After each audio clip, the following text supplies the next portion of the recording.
Libre. Libre. Libre.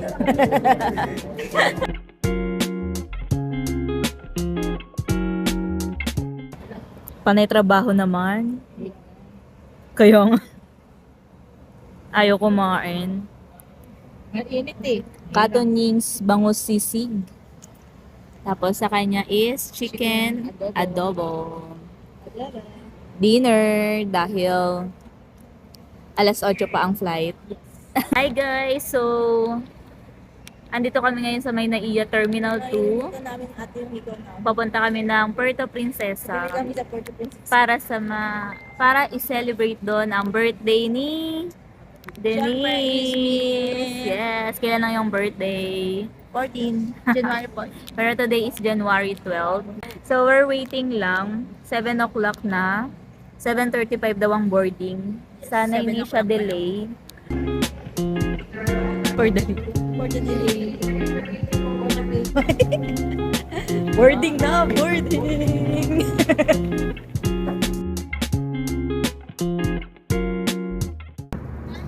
Coffee tea or water coffee? Coffee po. How about you? Coffee din. Coffee tea. Kahit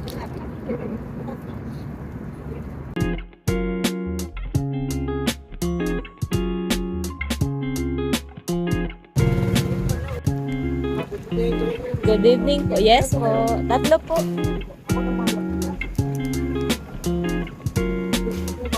Ay. So guys, ayan. Ito ang bed. Ayan sila nagsasara ng pinto. May mirror. Tas ang CR. May bidet. Then, may shower. Tapos may isang bed ulit dito. Ayan. Ikot. Tadan. Hi guys, good morning. So, for today's breakfast, corned beef and egg. Busy na sila magtimpla ng kape. O, nagagalit pa. For today's gala, magpa-Puerto Princesa City Tour tayo, trike version. 700 per pax ang avail namin kay Kuya. At ang unang pinuntahan namin ay Butterfly Eco Garden na may entrance fee na 60 pesos each. At pagpasok mo dyan, si ate na mag-a-assist ay mag-i-introduce ng Pride of Palawan. Let me introduce you first the Pride of Palawan. So they are the Palawan Peacock Peasant and they are locally known as Tantican. And because of their natural beauty, At pagpasok mo nga dito sa may Butterfly Garden, merong nagpipicture dyan, pipicture nila kayo, then after the tour sa labas, kung mag-a-avail ka ng picture nila, may bayad din yun. so karamihan po dito mga babies. As of now, wala po kaming adult.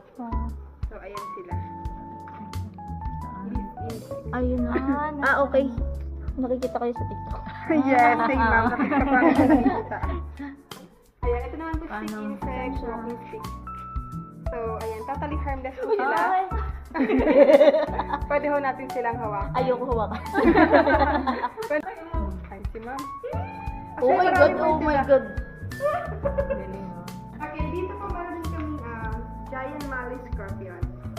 So, ang yung scorpion po namin sa Palawan, sila po ay mga venomous lang. Hindi po sila type ng scorpion na yung deadly o yung nakakamatay. They have a virulence. Second stage. Wala na rin yun siya, ma'am. Hindi na po yun siya maayos. Driver man. Kinakadikit na lang siya doon. Hi. po at magkakaroon po tayo ng 10 to 15 minutes cultural sharing with the tribe. Ano po yung ibibigay niya din pasa-pasa na lang para lahat makakita. Ang pag-take ay dagsa ng almasiga tree or dagsa po yan siya ng puno. So sa una, sticky liquid lang po yan siya pero after a week or a month, titigas po yan katulad niyan. So, they use this to carry their product like yung bagsik. So they put bagsik here and if it's ready full, they tied it up here like that. So the product won't fall.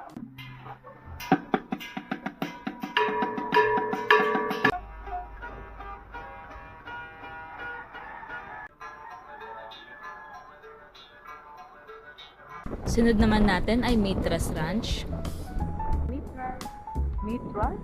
Ano? Mitras Ranch. So dito pwede mag-zipline, horseback riding, and any activities like, di ko na natandaan. Why? Ano pa yun. Lagi po siyang takot sa insects. At dahil tamad kami mag-activities, dumiretso na kami sa next stop, Baker Hills. Bakersfield. What? Tamang picture. Bakersfield. Ang picture mo daw si mama.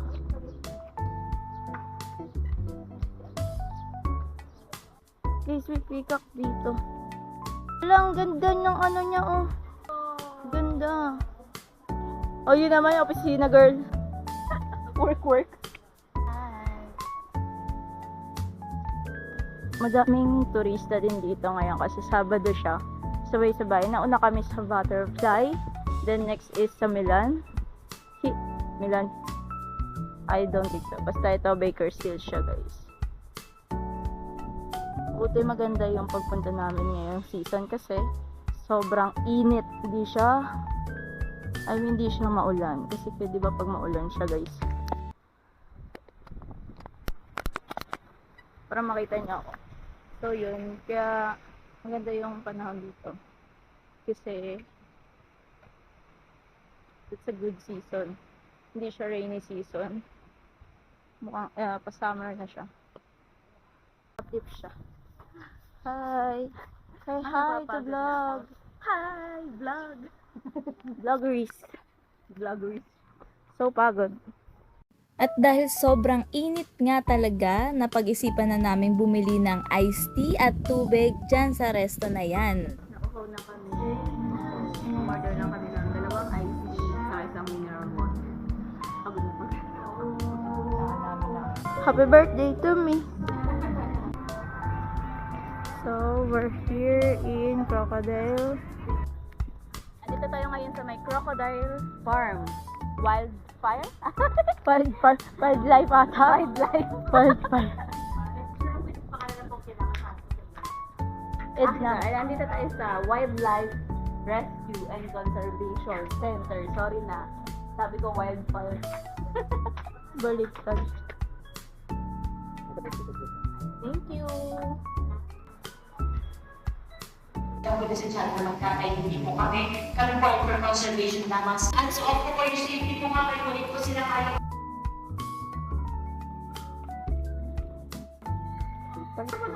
Pinaka-chabing crocodile po dito, siya po si Aklan. Siya po ay nakaatakit na kapatay din po ng isang mangingisda. Ito po si Makmak, pinakamahaba at pinakamatanda po natin. Ito naman po si Kalayaan, 15.5 feet. Sa ating mga Philippine crocodile, hindi po nila kaya sa tubig tabang, wala po silang salt glands. Ito po yung ating mga bagets ng Philippine crocodile. Ang ating pioneer crocodile po ng Crocodile Farm, siya po si Kota from Cotabato City. Nandito na po siya since 1987, si Kota. From Big, pinakabatang saltwater crocodile po natin dito sa Big Bend. At Dumiretso naman kami ngayon sa may souvenir shop para mamili ng mga pasalubong.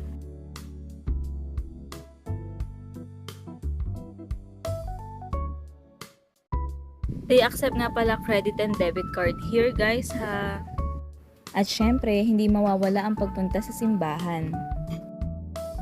SM Palawan. SM Palawan. Like, anong Palawan? Puerto Princesa. Isang caramel McDonald's, small cream. Tapos isang mocha latte, small lang cream. Ice yun, di ba? Ice. Dito kami ngayon sa Coffee Bean. Wala kasing Starbucks. Speaker solid. Merienda.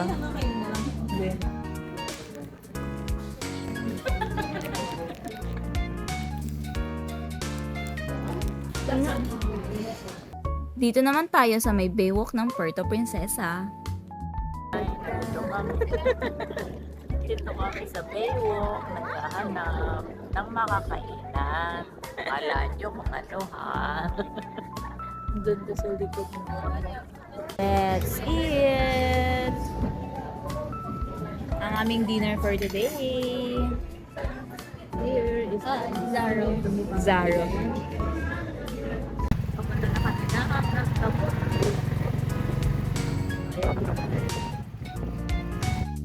Dito na kami sa may Nagtabon Beach.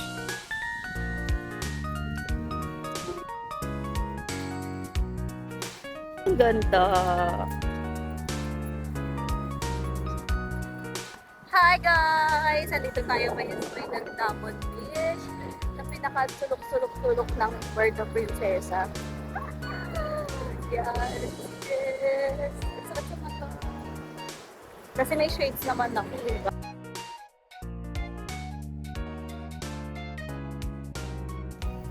So yun guys, binaba ako ni Kuya dito. Sa angat. Sa angat.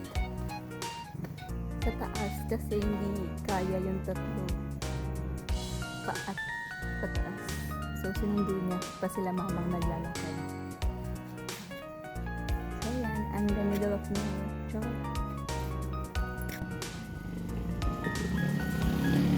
Bye-bye! Para sa pasalubong. Bumili ng maleta.